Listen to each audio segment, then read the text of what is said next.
Bueno, sin más demora, vamos a iniciar de una vez con el tema del día de hoy.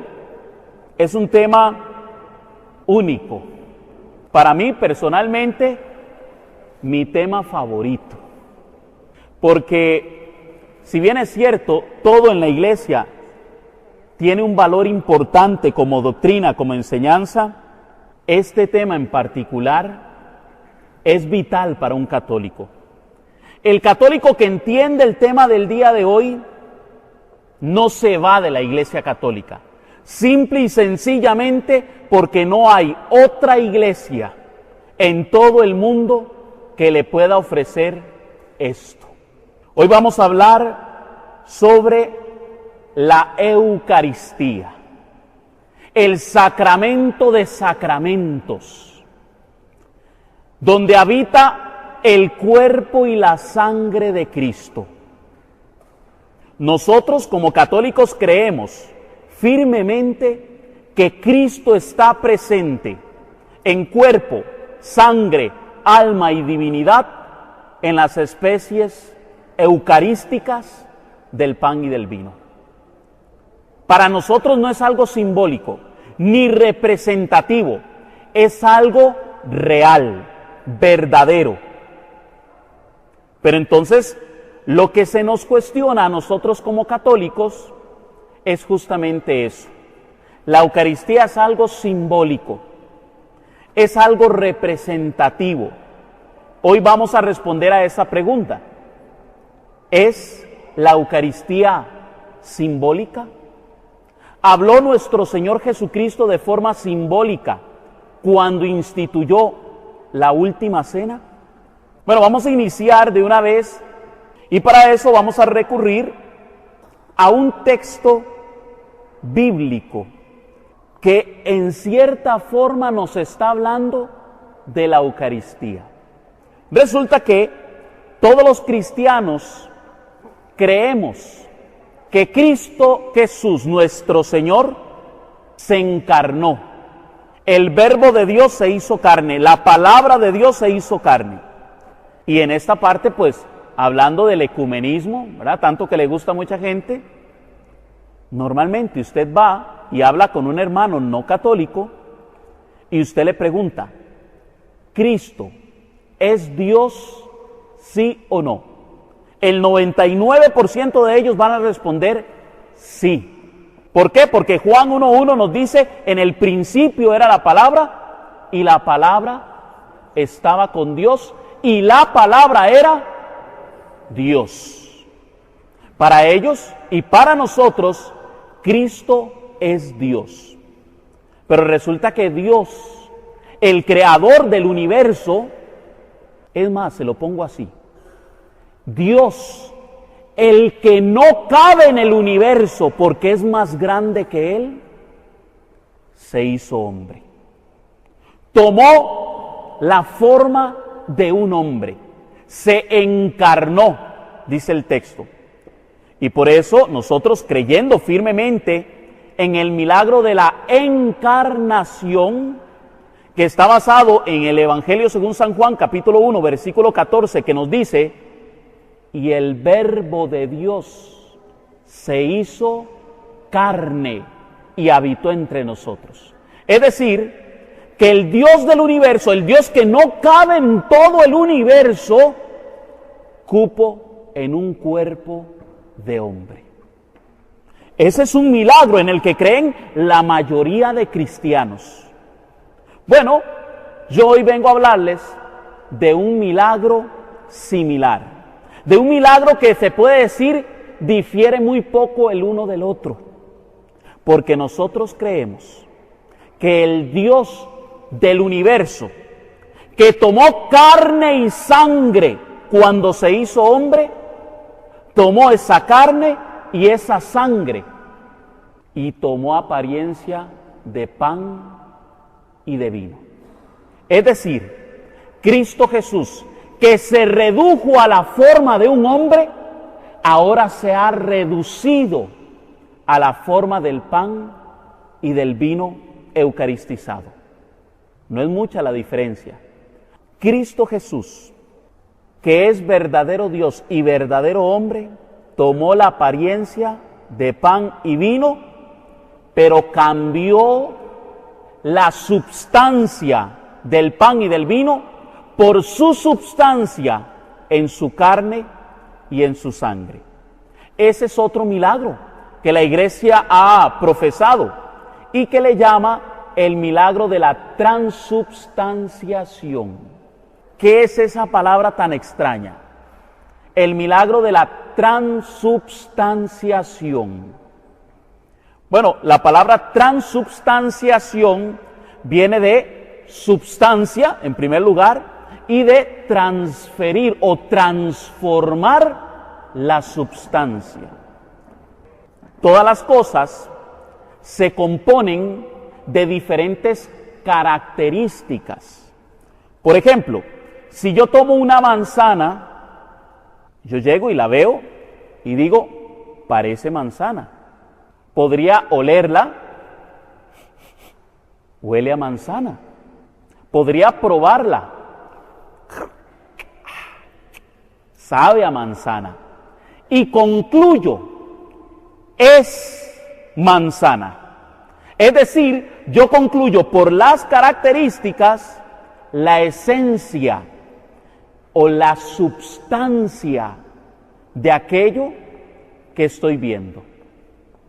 Ahora bien, ¿podríamos nosotros confundirnos por la apariencia? ¿Podrían nuestros sentidos engañarnos?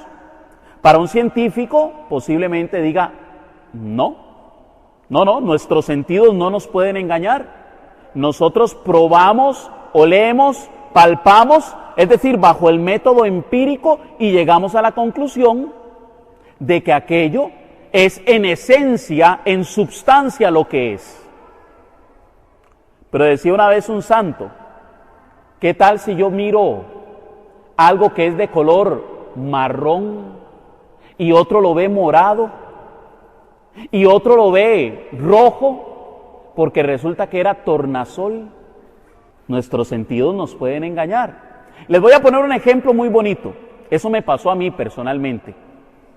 Yo les he contado que yo nací en Guanacaste.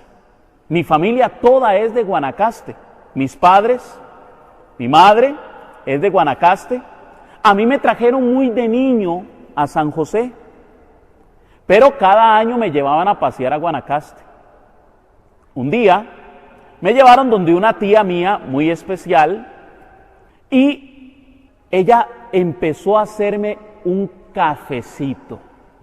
Pero no el café que estamos acostumbrados de que le echamos agua, ¿verdad? Al coffee maker y echamos el café del que compramos ahí en el supermercado. No.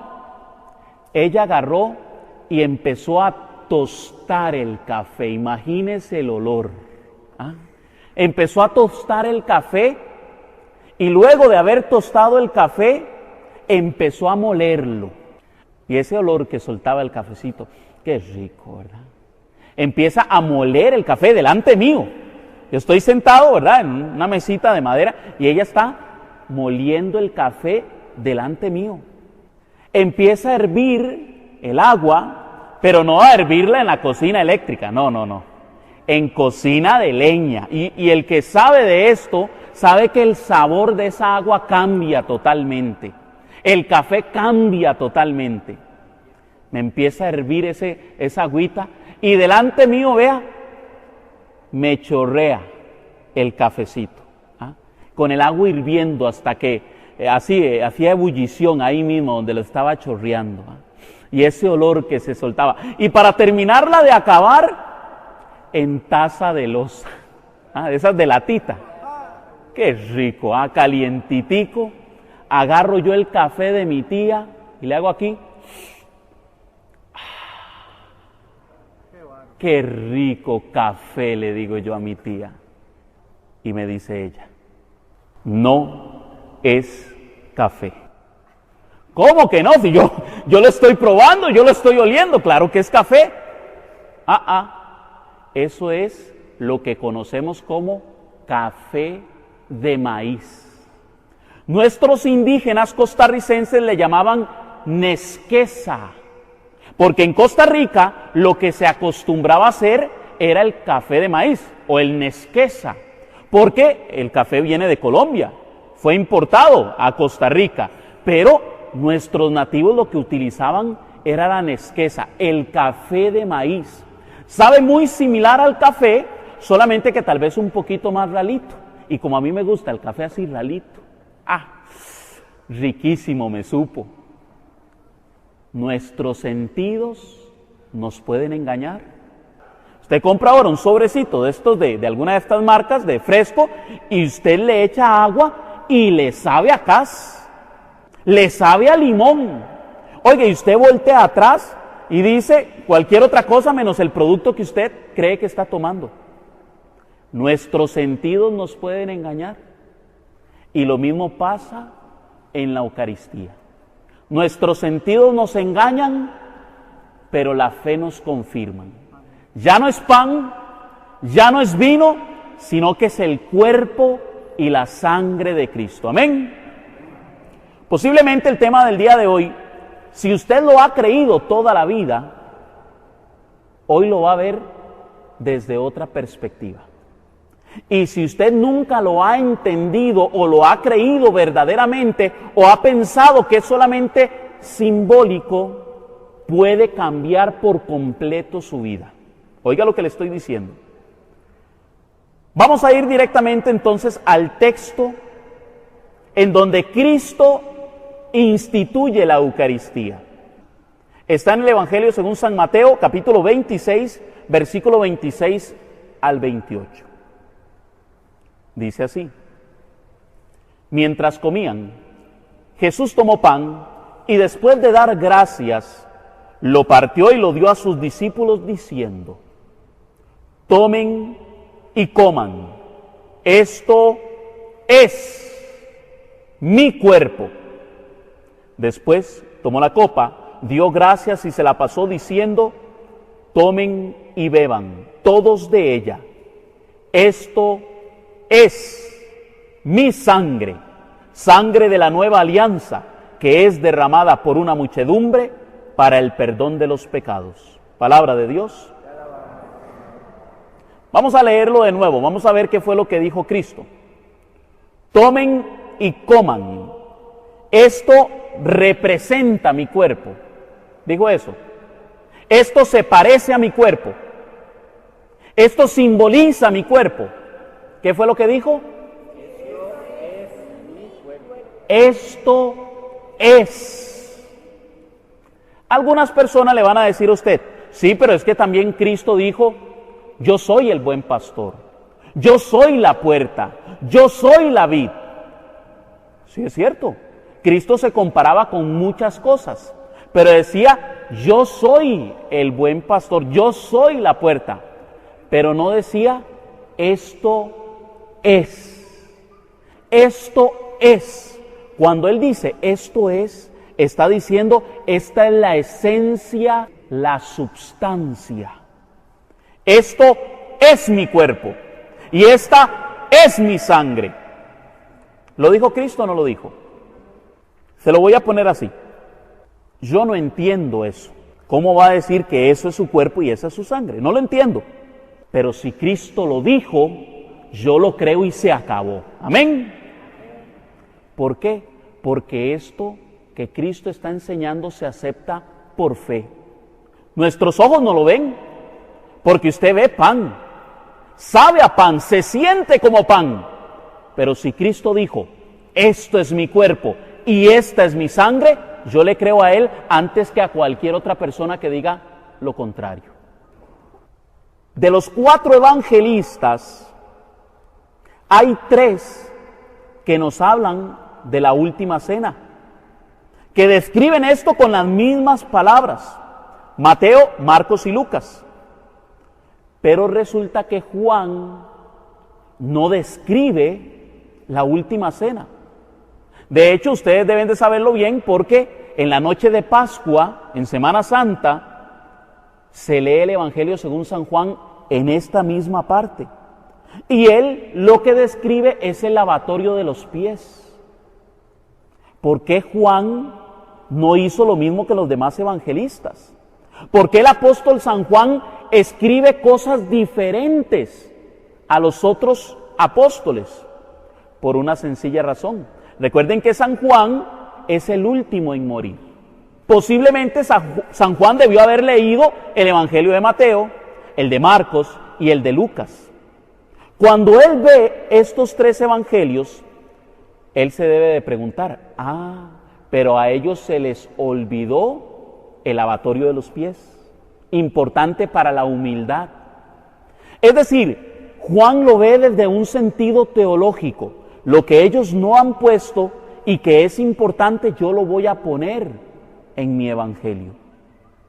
Entonces, San Juan debió haber puesto algo sobre la Eucaristía. Si era tan importante la Eucaristía, Juan debería de hablar en algún momento de la Eucaristía. Y de hecho lo hace. Resulta que el apóstol San Juan, en el capítulo 6, todo el capítulo 6, yo le invito a que usted en su casa lea todo el capítulo 6 del apóstol San Juan. ¿Qué es lo que sucede? San Juan empieza a preparar al pueblo para lo que Cristo va a enseñar. Aquí no lo vamos a leer, pero rápidamente les voy a meter en el contexto del texto del capítulo 6. Resulta que en el capítulo 6 se describe que Cristo multiplicó los panes y los peces. Es decir, habían 5,000 personas, sin contar mujeres y niños. Se cree que podía ser una muchedumbre de 10,000 personas. Y le dio de comer a esas 10,000 personas, ¿con cuánto? 5 panes y ¿cuántos peces? 2 peces. Y Cristo hace el milagro, multiplica los panes y los peces, todos comen, y además de eso, dice el texto, que sobran 12 canastos de pan. ¿Y a quién se los da? A los apóstoles. Los apóstoles son los que recogen aquel pan, 12 canastos de pan. Ahora bien, a Cristo lo que le gustaba era exhibirse delante de la muchedumbre.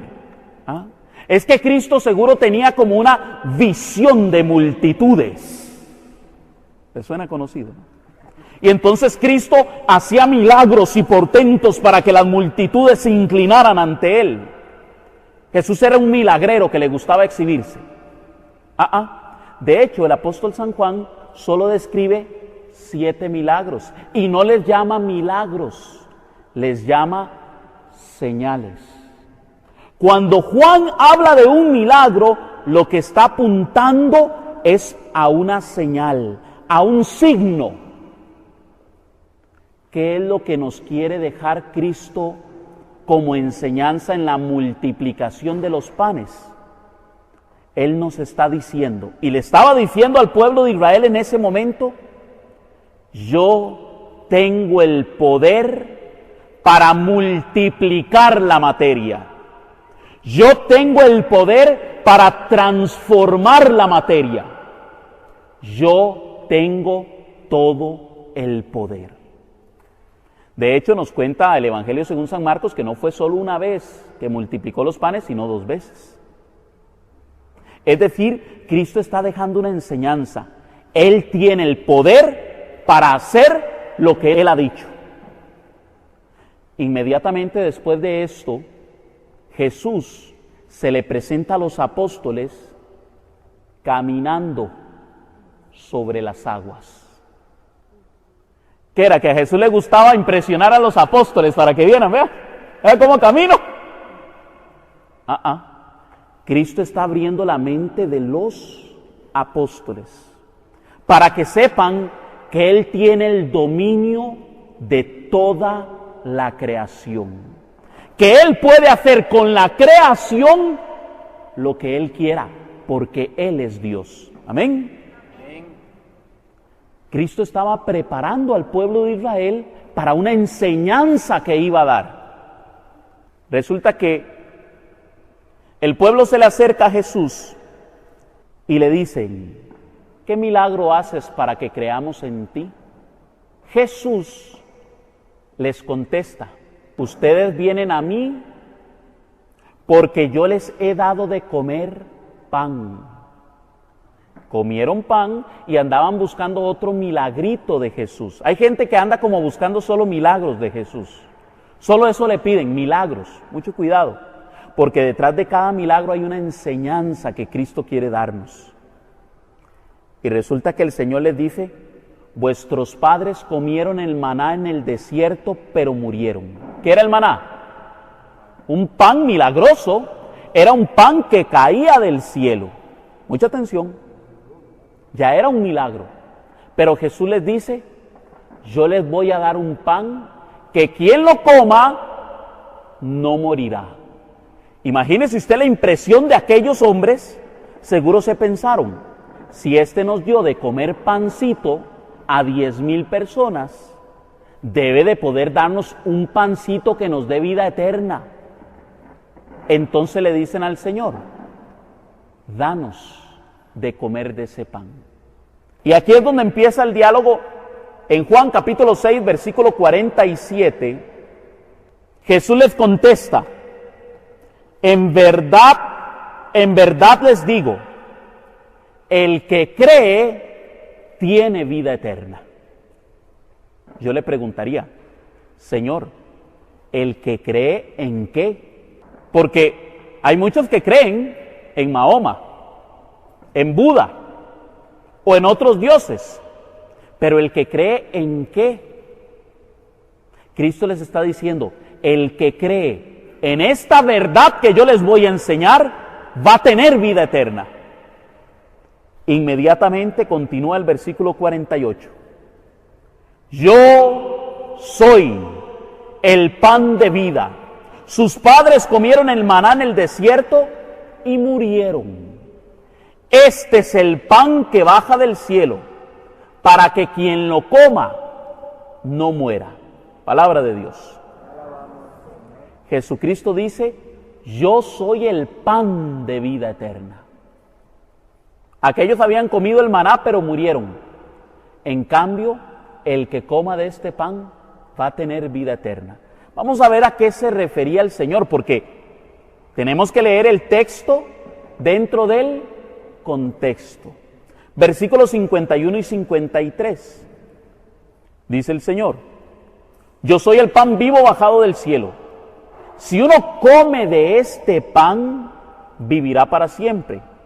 Y el pan que yo les voy a dar, óigalo bien, el pan que yo les voy a dar es mi carne, y lo daré para la vida del mundo. Palabra de Dios.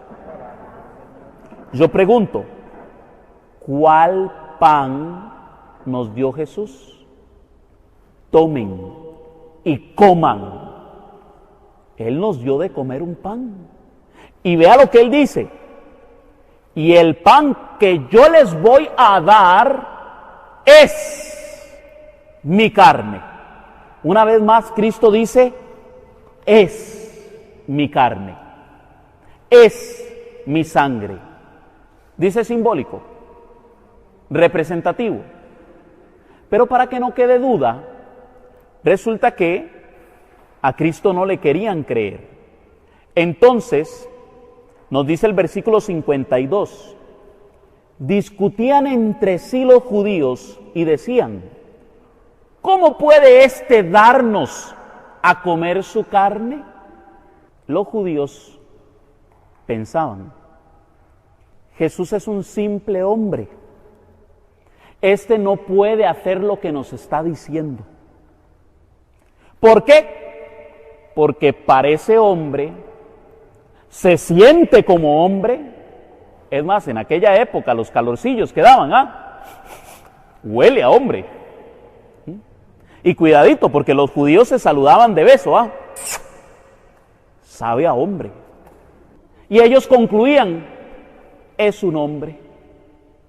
Pero ellos no sabían que ese hombre, que es verdadero hombre, es verdaderamente Dios. Amén. Y Él sí puede hacer lo que dice. Si es que Cristo tiene dos condiciones. Una, Él no miente. Por eso Él dice, en verdad les digo. Y 2, Él puede cumplir lo que promete. Amén. Claro, muchos dirán, parece pan, sabe a pan, se siente como pan, pero ya no es pan. Es el cuerpo y la sangre del Señor. Cuando los judíos discuten con Jesús, resulta que Jesús, en lugar de explicarles que no se confundan de que esta enseñanza está mal, en lugar de explicarles, lo que hace es reafirmar su enseñanza. Y en el versículo 53, Jesús les dijo, en verdad les digo, si no comen la carne del Hijo del Hombre y no beben su sangre, no tienen vida en ustedes. Palabra de Dios.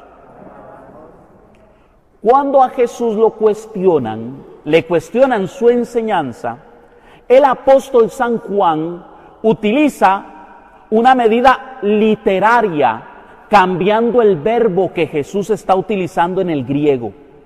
Cuando Jesús habla de comer su carne y su sangre, el apóstol San Juan utiliza la palabra fago en griego, fago, que significa comer, alimentarse o ingerir. Siempre se refiere a comer de forma literal. Pero en el versículo 53, el apóstol Juan cambia la palabra. Ya no utiliza la palabra fago, sino que utiliza la palabra trogon, en griego, trogon. Y la palabra trogon significa no solo comer, sino que significa morder, masticar o triturar con los dientes. Es decir, que Jesús, en lugar de explicarles que aquello era algo simbólico, más bien reafirma que no se trata solo de comer, sino que el que no mastica, el que no muerde, el que no tritura con sus dientes su cuerpo y su sangre, no tendrá vida eterna. Vamos a ver si el Señor después de esto da otra explicación. Nos dice el verso 54 al 56. Quiero que le pongan mucha atención a lo siguiente porque esto es vital. Juan 6:54. El que come mi carne y bebe mi sangre tiene vida eterna, y yo le resucitaré el último día. Porque mi carne es verdadera comida y mi sangre es verdadera bebida. El que come mi carne y bebe mi sangre permanece en mí y yo en él. Palabra de Dios. Señor, me estás hablando de forma simbólica. Verdadera comida. Señor, pero ¿no será que estás dando una interpretación de algo que se parece a tu cuerpo y tu sangre? Verdadera bebida. Mi carne es verdadera comida y mi sangre es verdadera bebida. ¿Sí? No. Cristo está siendo claro.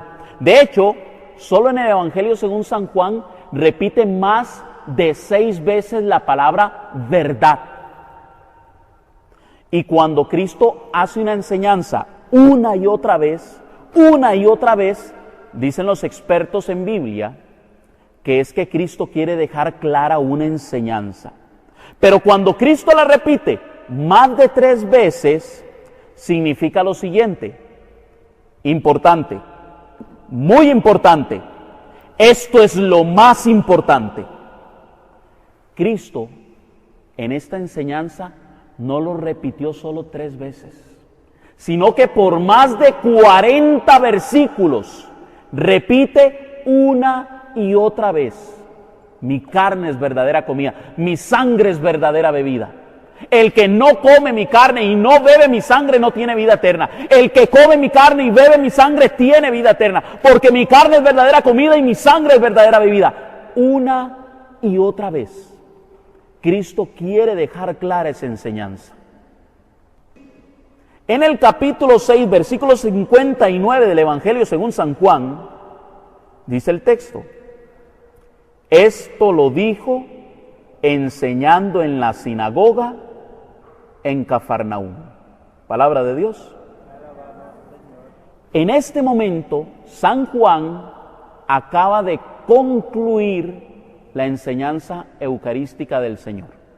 Aquí concluye, pero luego se da un diálogo.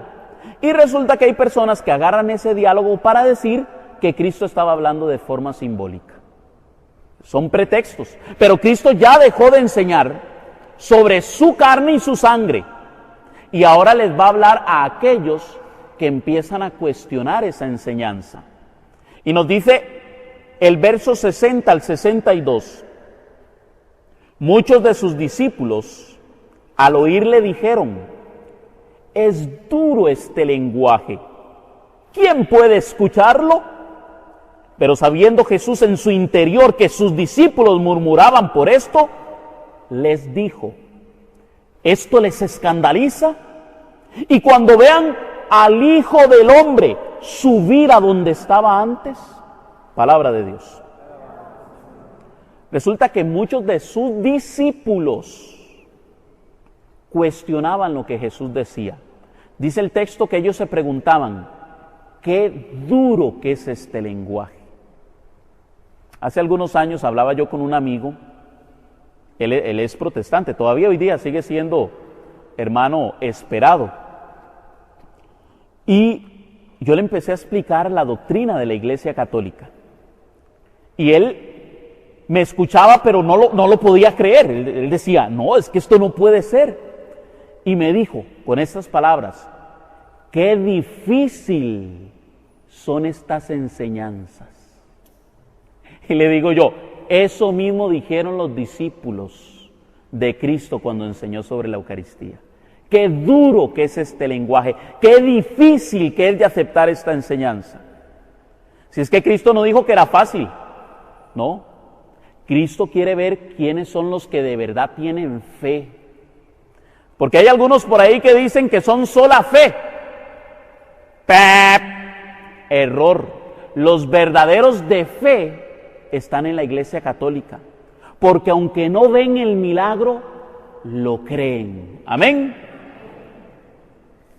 Jesús cuestiona a estos que no quieren creer y le dicen: si esta enseñanza les escandaliza, ¿qué va a pasar cuando vean al Hijo del Hombre subir a donde estaba antes?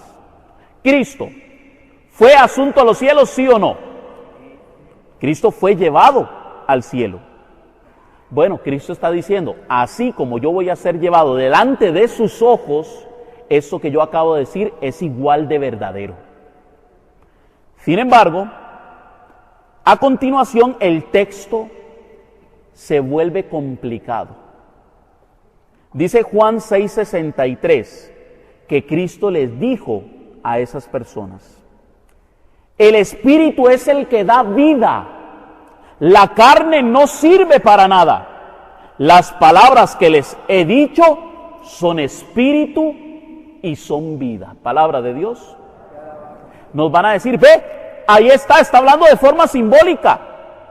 Ahí lo dice: las palabras que les he dicho son espíritu y son vida. Un momentito ahí. Cristo ya dejó de hablar de su carne y de su sangre. Pero en este texto, versículo 63 dice: el espíritu es el que da vida. La carne no sirve para nada. Número 1, usted le pregunta al hermano que le cuestiona con este verso: dígame una cosa, ¿usted cree que la carne que Cristo dio en la cruz por tu salvación y mi salvación no sirve para nada? No, yo no he dicho eso. ¿Por qué? Porque ellos le van a decir, la sangre de Cristo tiene poder. ¿Sí? Cristo no está hablando de su carne, sino de la carne. ¿A qué se está refiriendo el Señor aquí? Con que el Espíritu es el que da vida, la carne no sirve para nada. Eso si lo comparamos con Romanos, capítulo 8, en donde nos habla del hombre carnal y del hombre espiritual, vamos a poder entenderlo. ¿Por qué? Porque Pablo nos dice, el hombre carnal no entiende las cosas del Espíritu, mientras que el hombre en el Espíritu entiende al Espíritu. Ahora otra pregunta. Usted le dice al hermano, ¿usted cree que la palabra Espíritu significa simbólico? Según la Biblia, la palabra Espíritu no es para nada simbólico, más bien es todo lo contrario.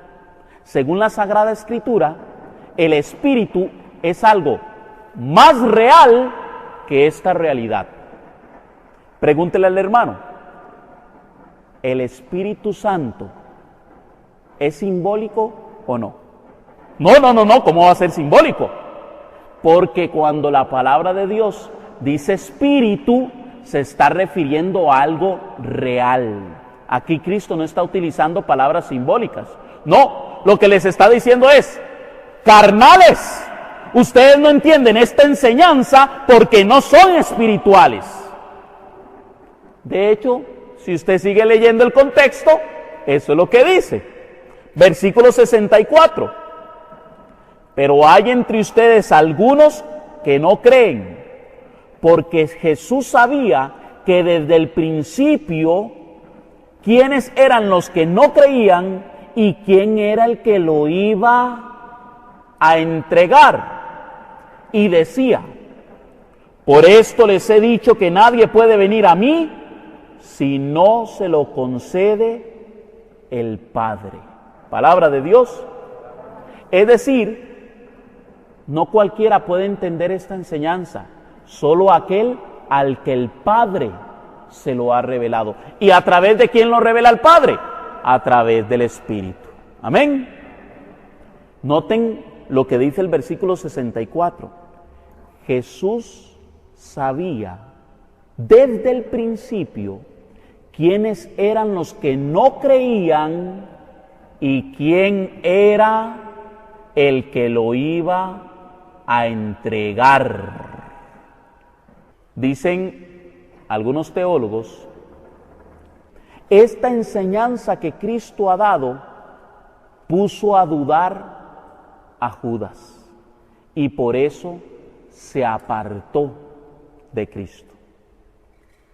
Vamos a ver qué sucede con los que se apartan del Señor por no querer creer esta enseñanza. Seguimos leyendo.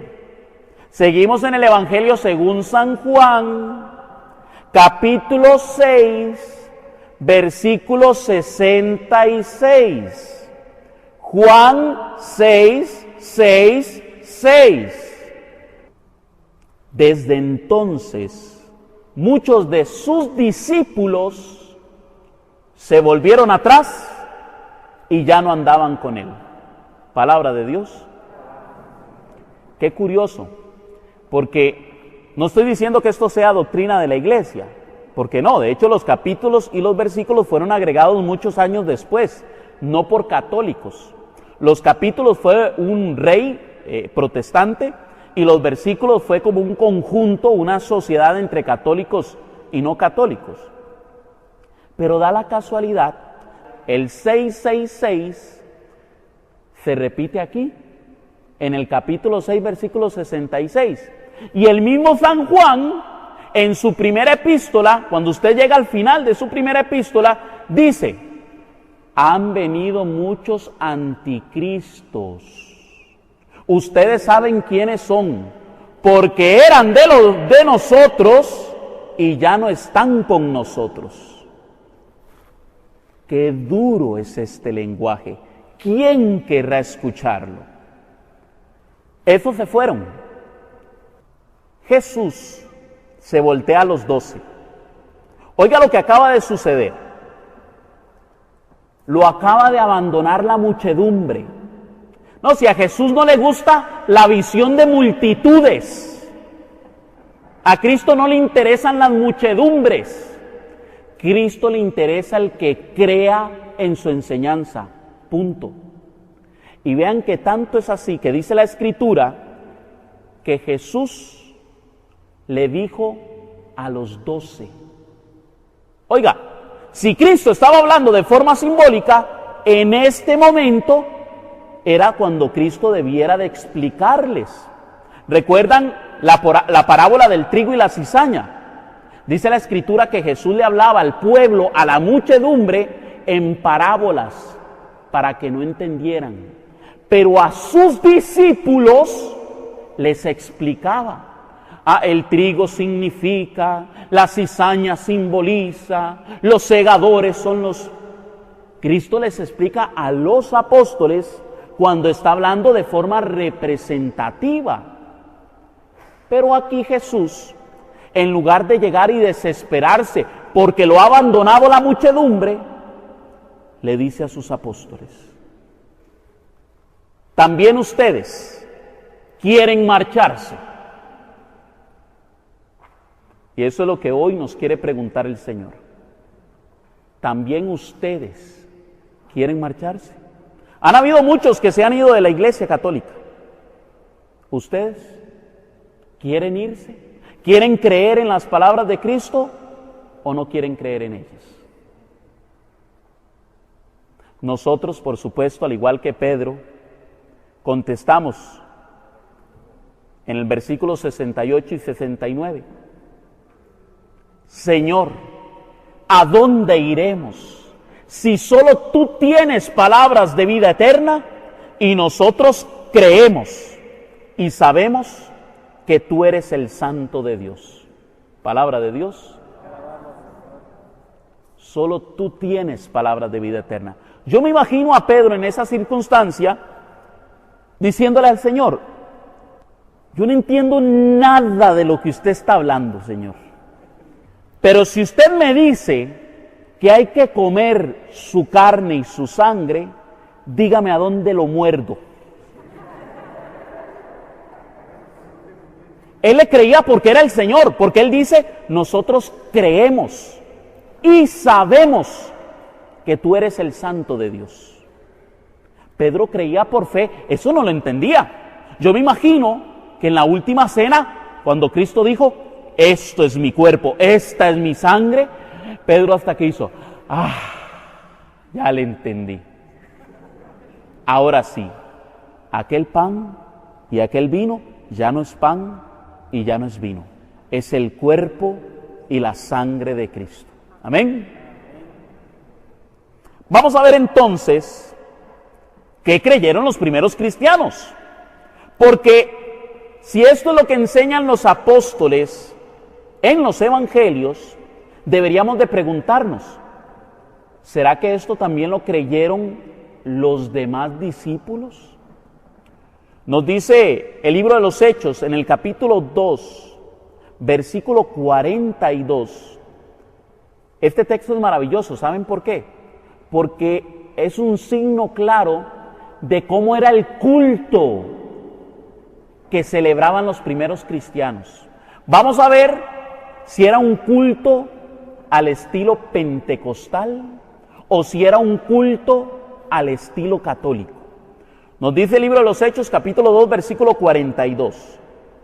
Acudían asiduamente, regularmente, a la enseñanza de los apóstoles, a la comunión, a la fracción del pan y a las oraciones. Palabra de Dios. Mucha atención. Oiga, la iglesia primitiva y su culto. Acudían regularmente. Otro texto va a decir más adelante: acudían todos los días. ¿Qué iglesia celebra ese culto todos los días? Ok. Ahora bien, acudían a la enseñanza de los apóstoles, lectura del Evangelio, a la comunión, a la común unión, a la fracción del pan. Fue uno de los primeros nombres que se le dio a la Eucaristía. ¿Por qué? Porque Jesús tomó el pan, lo partió, lo fraccionó y lo dio a sus discípulos. Y a las oraciones. Básicamente es una muestra clara de la liturgia eucarística. Pero no se queda allí, sino que en 1 Corintios capítulo 10, versículo 15 al 16, Pablo le está hablando a la comunidad de Corintio, porque la comunidad de Corintio creía que aquello era una comidita simbólica, que aquello era algo representativo, era nada más un almuercito, hay una cena, qué rico comer. Ojalá que se lea usted todo el capítulo 10 de 1 Corintios, porque Pablo los reprende fuertemente. Ahora, el que quiera comer, que coma en su casa. El que quiera beber, que beba en su casa, pero que no venga aquí a comer esto como una comida común. Y por eso, en el versículo 15 y 16 dice: la copa de bendición que bendecimos, ¿no es acaso comunión con la sangre de Cristo? Y el pan que partimos, ¿no es acaso comunión con el cuerpo de Cristo? Porque aun siendo muchos, un solo pan y un solo cuerpo somos, pues todos participamos de un solo pan. Palabra de Dios. Pablo los cuestiona. ¿Es que acaso ustedes creen que la copa de bendición que bendecimos, Jesús tomó la copa, la bendijo y la dio a sus discípulos? La copa de bendición que bendecimos, ¿no es acaso comunión con la sangre de Cristo? Él los está interrogando, ¿qué es lo que ustedes creen? ¿Que simple vino? No, es comunión con la sangre de Cristo. Vamos a ir a 1 Corintios, pero al capítulo 11. 1 Corintios 11, 27 al 30. 1 Corintios, capítulo 11, versículo 27 al 30. Oiga lo que hace Pablo. Por tanto, el que come el pan o bebe la copa del Señor indignamente, peca contra el cuerpo y la sangre del Señor. Examínese pues cada quien y coma así el pan y beba de la copa. Porque el que come y bebe indignamente, come y bebe su propia condenación por no reconocer el cuerpo. Y por esta razón varios de ustedes están enfermos y débiles, y algunos han muerto. Palabra de Dios. Ojalá que usted en su casa pueda leer todo el capítulo 11 de 1 Corintios, porque Pablo, antes de esto, repite las mismas palabras de Jesús. Porque yo recibí del Señor esta tradición, que el Señor Jesús, la noche en que iba a ser entregado, tomó pan, lo partió, lo dio a sus discípulos diciendo: esto es mi cuerpo. Luego tomó una copa, la dio a sus discípulos diciendo: tomen y beban, esta es mi sangre. Pablo en los versículos 23 al 26 repite la Eucaristía. Y vea que se la sabía de memoria. Claro, todos los días celebraba la Eucaristía. No se la iba a saber de memoria. La dice literalmente como la decían los otros apóstoles, porque él la celebraba todos los días. Pero luego de que él repite las palabras de los apóstoles, en el versículo 27 en adelante, cuestiona: por tanto, el que come y bebe indignamente, peca contra pan y vino. Peca contra el cuerpo y la sangre del Señor. ¿Para Pablo era algo simbólico? No. Para Pablo era algo real. Usted no está pecando contra pan y vino. No. usted está pecando contra el mismo cuerpo y la sangre del Señor. Pero para que no quede duda, el apóstol dice, pero el que come y bebe indignamente, come y bebe su propia condenación por no reconocer que es pan y vino. ¿Por qué? Por no reconocer que allí está el cuerpo del Señor. Ahora una pregunta. Pablo dice que el que coma y beba indignamente se condena. Ay, que por qué el Papa prohíbe que alguien comulgue. Porque quiere que usted no se condene. ¿Por qué los sacerdotes le piden a muchas personas, no, si usted está en pecado mortal, absténgase de comulgar? Porque la iglesia no lo que quiere es mandarlo a usted al infierno, más bien todo lo contrario, lo que quiere es que usted se salve y no ofenda el cuerpo y la sangre de Cristo, porque ya ahí caemos en un pecado mayor que un pecado mortal. Se llama pecado de sacrilegio. El pecado de sacrilegio es una ofensa directa a Dios. ¿Por qué me voy a condenar si es algo simbólico? Es más, se lo pongo así. Si yo agarrara aquí una foto del hermano Johan, agarro una foto del hermano Johan, la tiro al suelo, la pateo, la escupo, ¿usted cree que me lleven a la cárcel y me condenen? No, ¿verdad que no? Porque es algo simbólico, representativo. Lo más que me puede pasar es que llegue el hermano Johan y me meta un puñete. Pero si yo en este momento agarro al hermano Johan aquí y lo empiezo a golpear y lo empiezo a patear y empiezo a ofenderlo a él, ¿qué va a pasar?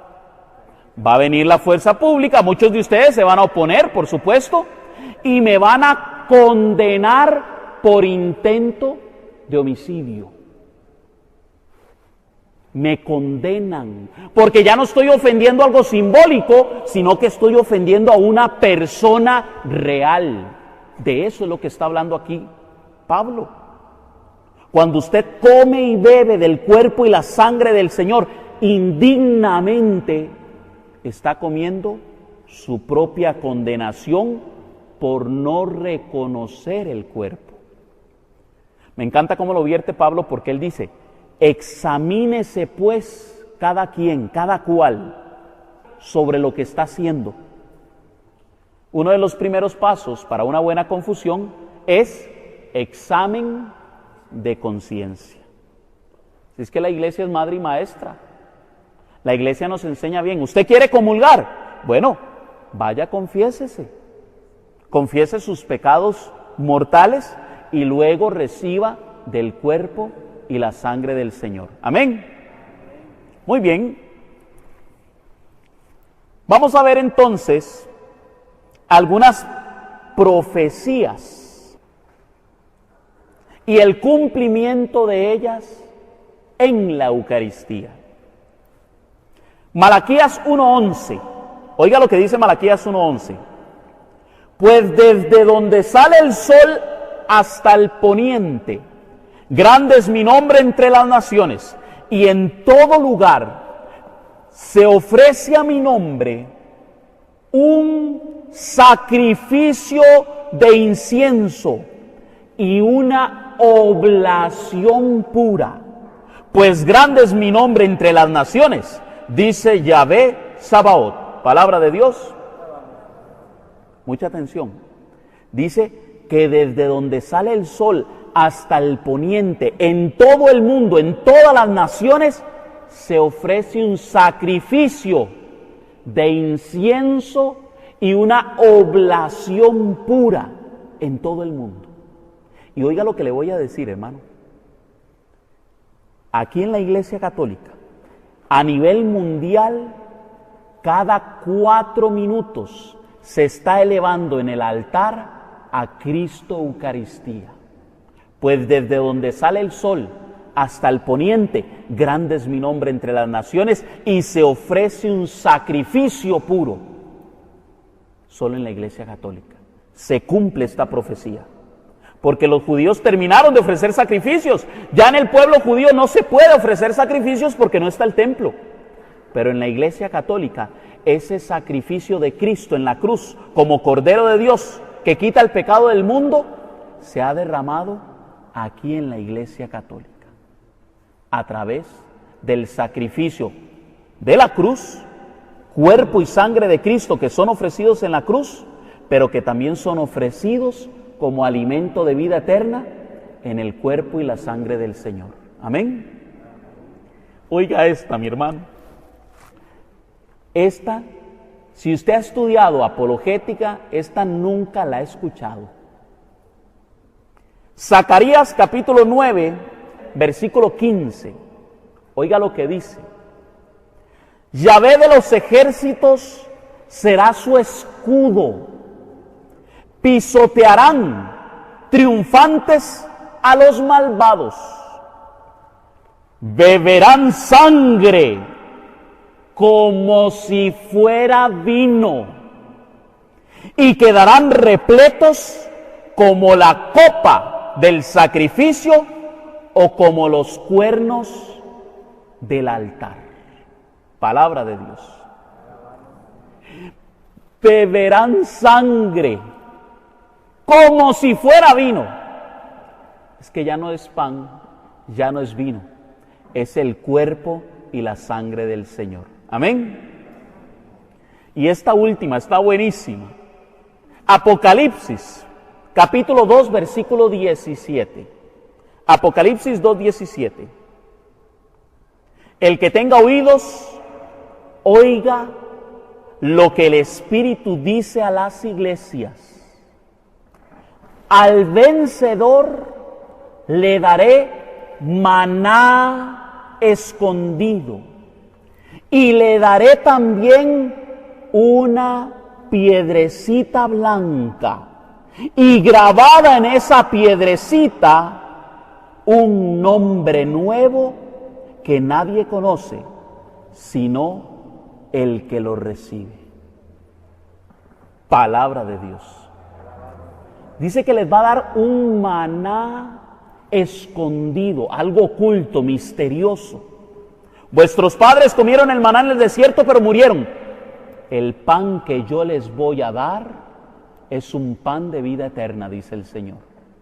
Y luego dice, y les dará también una piedrecita blanca. Imagínese usted al apóstol San Juan teniendo aquellas visiones del cielo y ve una piedrecita blanca, un objeto redondo que él no puede explicar, que dice que nadie conoce su nombre, solo el que le recibe. Cuerpo de Cristo. Y nosotros decimos amén, porque así es. La palabra amén significa verdad. Cuando usted recibe a Cristo aquí en el altar y le dicen cuerpo de Cristo, usted está proclamando por fe que aquello es verdad. Amén, decimos nosotros, porque creemos que ahí está el amén, el verdadero, Cristo Jesús, en cuerpo, sangre, alma y divinidad, en las especies eucarísticas del pan y del vino. Ahora vamos a ver qué creyeron los discípulos de los apóstoles, los llamados padres de la iglesia. Oiga esta está buena. San Ignacio de Antioquía, discípulo del apóstol San Juan, escribe en el año 107. Se abstienen de la Eucaristía y de la oración, porque no confiesan que la Eucaristía es la carne de nuestro Salvador Jesucristo, la carne que sufrió por nuestros pecados y la que el Padre en su bondad volvió a levantar. Es que esto lo está tomando San Ignacio de la Escritura, claro. Él interpreta correctamente aquella carne y aquella sangre que Cristo ofreció en la cruz es la misma carne y la sangre que se ofrecen en la Eucaristía. Amén.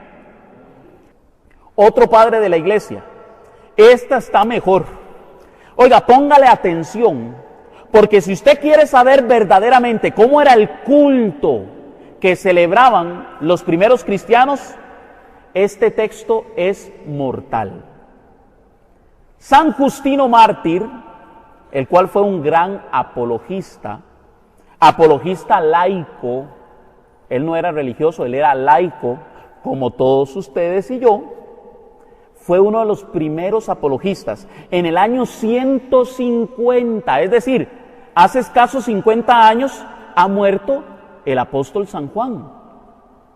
Y San Justino, que recibe su enseñanza de los apóstoles, oiga lo que enseña a el emperador, ¿cuál era? El emperador Pío, no me acuerdo, Pío algo, Pío no me acuerdo. Él le está respondiendo cómo es el culto de los primeros cristianos. Oiga lo que dice. El primer día de la semana, ¿cuál es el primer día de la semana? Para los sabatistas. El primer día de la semana tiene lugar la reunión en un mismo sitio de todos los que habitan en la ciudad y en el campo. Es decir, todos se reúnen en un mismo lugar. Se leen las memorias de los apóstoles y los escritos de los profetas, tanto tiempo como es posible. Oiga, se lee el Antiguo y el Nuevo Testamento. Oiga, cuando el lector ha terminado, el que preside toma la palabra para iniciar y exhortar a la imitación de tan bellas cosas. Hay lectores. ¿Quiénes son lectores? Aquí, levante la mano los lectores. ¿Ah? Hay lectores. La primera iglesia tenía lectores y tenía a otro hermano que era el que presidía, el presbítero, y exhortaba a la imitación de las palabras de la Sagrada Escritura. Seguimos leyendo. Luego nos levantamos todos juntos y oramos por nosotros y por todos los demás. Oremos. ¿Les parece conocido? Y todo mundo se pone de pie y empieza a orar. Ay, que por qué en la misa hay que estarse poniendo de pie y sentando y arrodillándose y levantándose. Porque así lo instituyó nuestro Señor Jesucristo y así se lo enseñó a sus discípulos. Pero seguimos leyendo. Cuando termina esta oración, nos besamos unos a otros. El ósculo santo, el signo de la paz, el beso santo.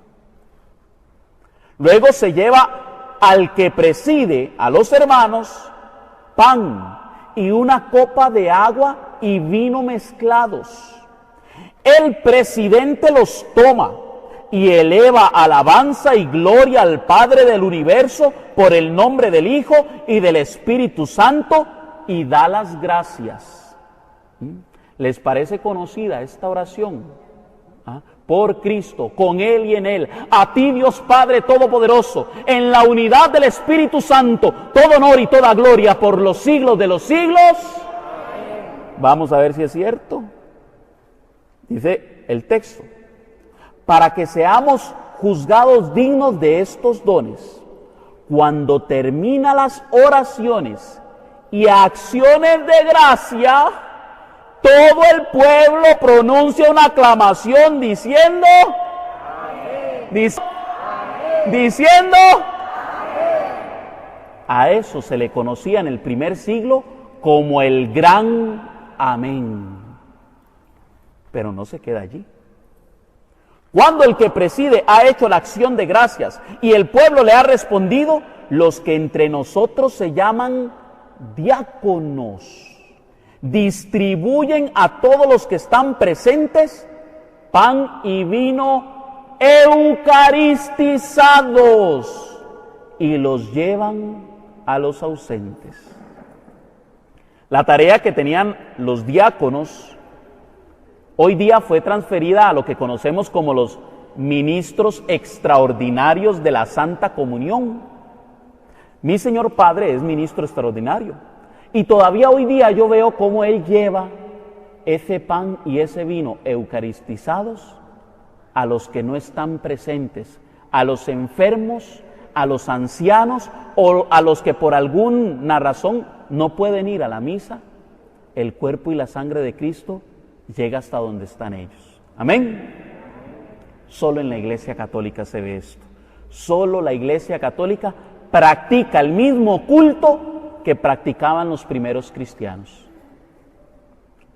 Para concluir, resulta que nuestro Señor es maravilloso. Porque si bien es cierto, esto nosotros lo creemos por fe, porque así es.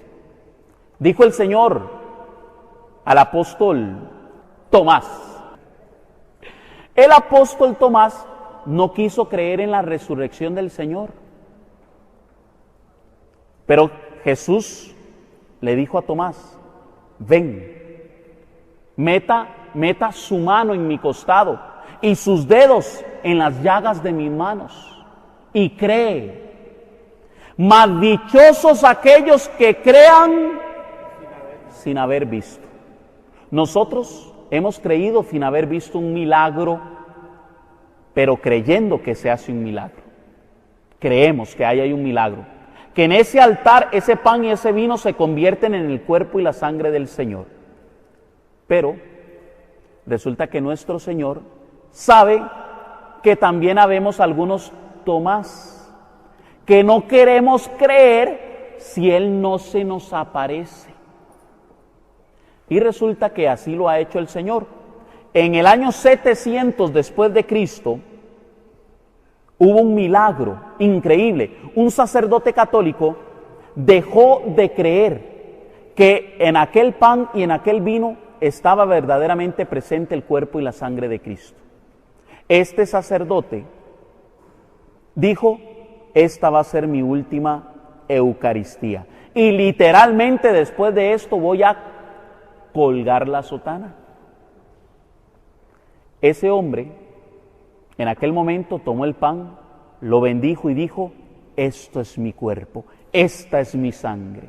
Y por su dignidad de sacerdote, aquel pan y aquel vino realmente se convirtieron en el cuerpo y la sangre del Señor. Y cuando digo realmente, no solamente porque lo creemos por fe, sino porque literalmente cuando Él eleva la copa y el pan, aquella copa y aquel pan se convierten en verdadera carne y en verdadera sangre. Se conoce como el milagro del anciano. Queda en Italia, el anciano es una ciudad que queda en Italia. Se da este milagro. Hoy día, hace escasos 60 años, los científicos siguen estudiando aquel milagro. ¿Saben por qué? Porque dicen los científicos que el milagro sigue tan fresco como cuando se convirtió en el año 700. Y empieza a dar varios resultados, las investigaciones.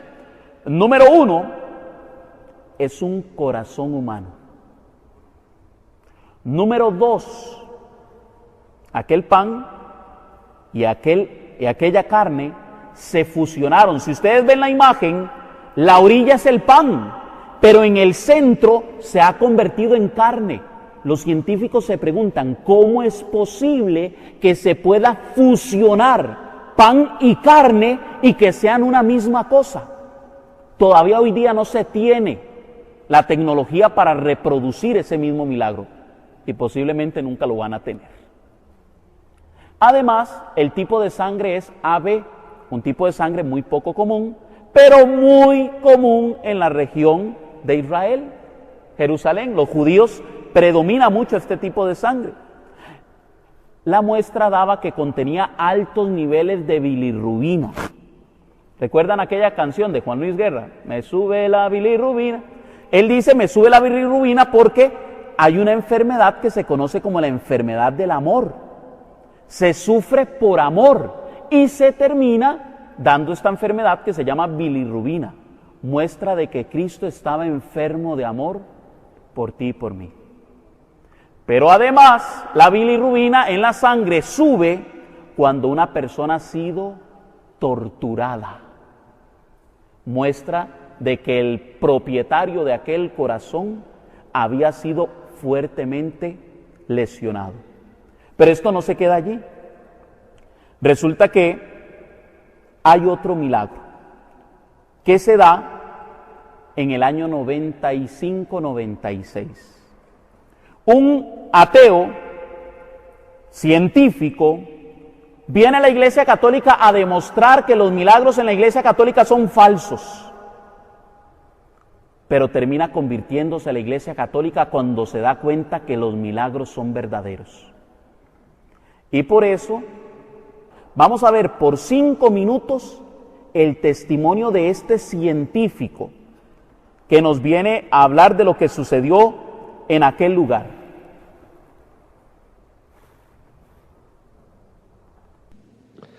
Ahora voy a entrar a un tema que es muy interesante y que seguramente lo voy a tratar con más profundidad. Me llama el cardenal de Buenos Aires. Resulta que hoy hay la moda de que cierta gente comulga con la mano. Entonces alguien hizo caer la hostia y como la hostia estaba sucia ya no la quiso levantar, consagrada.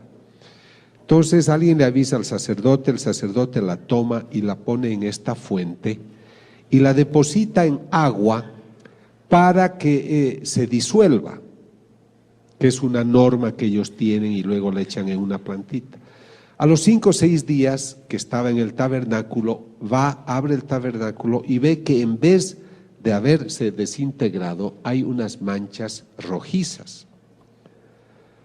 En sus distintas formas ve que el líquido aumenta en los días sucesivos y es ahí donde me invitan a mí a tomar una muestra y saber de qué se trata.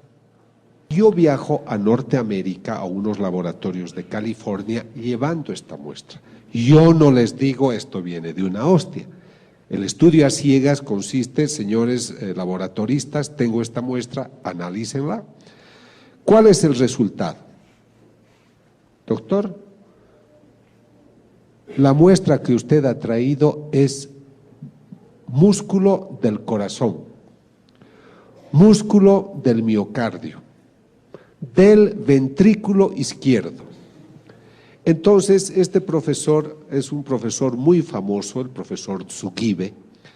Entonces, se le entregan a él las muestras y él dice, esta persona que tenía este corazón tiene que haber muerto muy maltratada, porque en su corazón hay lesiones que muestran que ha sido muy golpeado. A este hombre lo han torturado. Él no sabe que esto es una hostia. Y luego, ¿qué es lo que sucede? Él dice, pero algo ustedes me tienen que explicar. ¿Cómo es posible que cuando yo estaba estudiando esta muestra, la muestra palpitaba, latía? Así que explíquenme cómo le sacan ustedes el corazón a un muerto y me lo traen vivo hasta mi laboratorio en Nueva York. Profesor Tsugibe, no es lo que usted piensa. Esta es una hostia consagrada que ha empezado a sangrar. Imagínense, él tiene más pelos que yo, casi se los arranca todos. Porque imagínate a un hombre que le digas de esta masa de trigo que se ha vuelto sangre, se ha coagulado, hay una muestra de músculo del corazón. Pero ahí no termina la cosa. Escribe la laboratorista que ha hecho el primer análisis. Dice, se observan unos líquidos, glóbulos rojos, se observan glóbulos blancos, hemoglobina. Lo que me llama la atención es que las células estén palpitando y que estén latiendo. Pero ya habían pasado varios días. A los 15 minutos los glóbulos rojos, los glóbulos blancos ya se descomponen. por ese milagro maravilloso que nos permite conocer en esta maravillosa iglesia